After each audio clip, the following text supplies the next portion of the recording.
Sikkim today and he spoke about Operation Sindoor. आतंकियों ने जो कुछ पहलगाम में किया वो सिर्फ भारतीयों पर हमला नहीं था, वो मानवता की आत्मा पर हमला था, भाईचारे की भावना पर हमला था।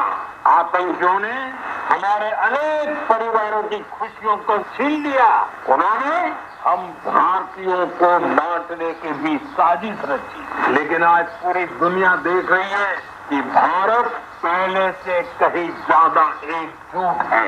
हमने एकजुट होकर आतंकियों और उनके सरपरस्तों को साफ संदेश दिया। उन्होंने बेटियों के माथे को सिंदूर पोंछकर उनका जीना हराम कर दिया। हमने आतंकियों को ऑपरेशन सिंदूर से करारा जवाब दिया है। साथियों, आतंकी अड्डे तबाह होने से बौखलाकर पाकिस्तान ने हमारे नागरिकों और सैनिकों पर हमले की कोशिश की, लेकिन उसमें भी पाकिस्तान के पोल ही खुल गई और हमने उनके कई एयरबेस को तबाह करके दिखा दिया कि भारत कब क्या कर सकता है, कितना तेजी से कर सकता है, कितना सटीक कर सकता है।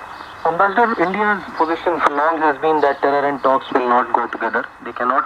And now, after the Pahalgam attack and Operation Sindoor, India has made it clear that if talks ever happen with Pakistan, this will only be on terrorism. There has been a distinctive shift of what probably the diplomacy or the Indian diplomatic stand has been. How do you see this entire thing panning out, and also this message being carried by all party delegations to different countries, and not only to bring their opinion, not only to engage them in our favor, but also against the fountainheads of terrorism like Pakistan? This time we found that Pakistan army and Pakistan government structure, they were all represented when the attack was done on the terrorist training camps, their bases.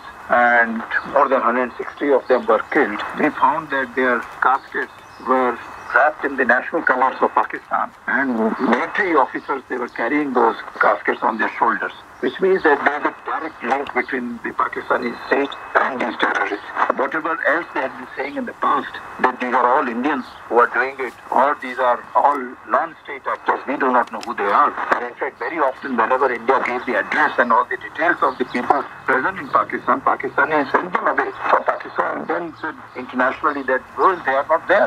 In fact, nobody is there. In fact, what has happened is that they were put in the grey list of FATF on financing arrangements of Pakistan. They were blocked or they were delayed or they were scrutinized. But then Pakistan got out of it by saying that no, they have taken action against them. And still, these terrorists are still going and attacking the civilians in India. They are trying to divide India totally. I think this is why this become very important that this time Prime Minister has said, taken a decision, not only the terrorism and talks will not go, but terrorism and discussion will not, in any minute, trade will not go, water will not flow, and therefore this time a decisive measure has been taken, and India has also shown that how actively, swiftly and accurately it can take care of what Pakistan was trying to do. So I think there is a clear-cut message to Pakistan, and that needs to be shared with all of our friends all over the world, so that whether it is bilaterally or whether it is in various international forums of the United Nations, World Bank, IMF, FATF, etc., they all know that yes, this is what has happened. Pakistan has been getting away with it,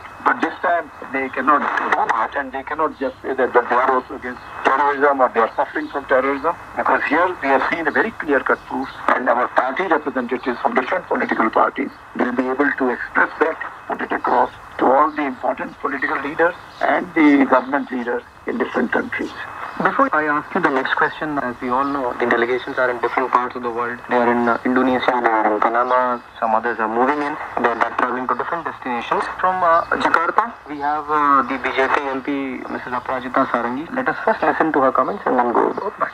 हम Japan से अपनी यात्रा की हमने शुरुआत की और वहाँ से हम रिपब्लिक ऑफ कोरिया गए, फिर वहाँ से हम सिंगापुर गए और उसके बाद 7वें दिन हम जकार्ता इंडोनेशिया आए। और सब जगह यह बात मैं बहुत ही स्पष्टता के साथ और जोर देकर कहना चाहूंगी कि भारत को बहुत सम्मान दिया जाता है, भारत की बातें सुनी जाती हैं, और भारत में अप्रैल 22 को जो घटना हुई उसकी सबने मिलकर कठोर निंदा की और आतंकवाद का उन्मूलन सबका लक्ष्य है। सबने पाकिस्तान के रवैये की आलोचना की, निंदा की, और पाकिस्तान की सबने मिलकर खूब भर्त्सना की।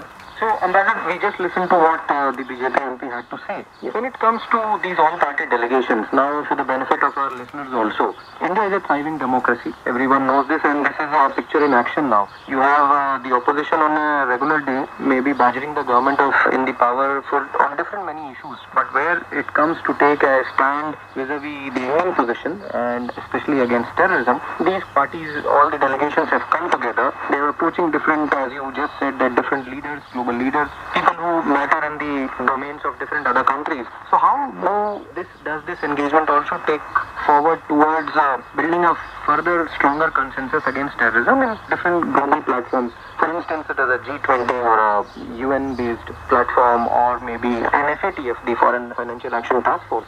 So what is the scheme of things when it comes to these delegations engaging with the communities abroad and bringing them in favor of what India is saying? Both these aspects need to be stressed this time. One is that whether at the central level or the state level, different political parties have had a run in the government management. Therefore, they are quite aware of the adverse impact of terrorism among the people of India and of their states. Therefore, while they may have other social, political issues, many other issues of development and other matters, there they want to express their views contrary to what the government might be doing. But here, this is a question which is very common among all the people of India, and therefore all the political parties are affected by it. They are required to represent the frustration and anger of the Indian people and Indian masses, and how to get away from this. That in a democracy framework, this is the one way that our people's representatives can go to different countries all over the world, where many of these countries are represented in different international forums. In the past, what had happened is that Pakistan, because of the government to government, maybe at the delegation to delegation level, or by using their friendship with China or maybe some other important members like Turkey, etc., they have been able to impress the people and get out of the grey list of the FATF, or maybe get money from the IMF and World Bank in order to later on once again encourage terrorism and spend all that money on financing terrorism. Therefore, now it has become very important that once India has taken a final decision that all right, militarily we will take action against the terrorist bases and against people who are directly involved in supporting and sponsoring these terrorists.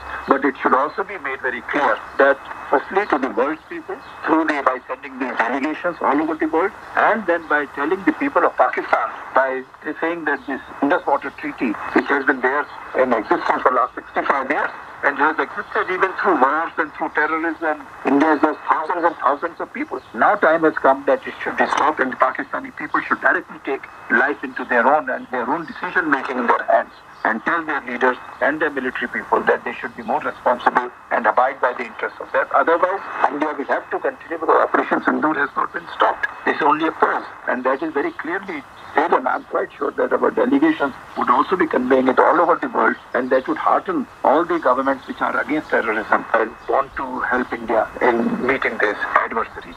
Ambassador, I also wanted to understand that before these delegations begin their itinerary, they are briefed here. We have all seen that they were briefed by the Foreign Secretary, the External Affairs Ministry, military commanders also. So what kind of a thing that is shared with them, and what is explained to them as to why we did what we did? There's an immediate contact which of course everybody in India knows, and I'm quite sure that the people's representatives being very sensitive to all the aspirations and what all is going on in the country, they would know. But what happens at the military side and the diplomatic side, we can put across what all has been done in the past and how things have changed. Where, for example, in the past, whenever these terrorist activities took place, and Pakistan promised that they will take action against the terrorists, they never took any action. And they only tried to delay and further make sophisticated progress in making these targets, or maybe even attacking a large number of people. So much so that we have seen huge numbers of people being attacked either in railway trains or in the hotels in Bombay, or now we are seeing that ordinary tourists coming there to Pahalgam, they were hit like this. So I think therefore what we find now that the government at different levels have to explain to these people so that they can put it across to the interlocutors in other countries. And I'm quite sure this is the way so that it can be done in a focused manner and whatever is going on, because the parliamentarians have so many other responsibilities. So they should be now willing to take care only of the military and the diplomatic aspects which we are dealing with, and the other countries, that what India is trying to do is on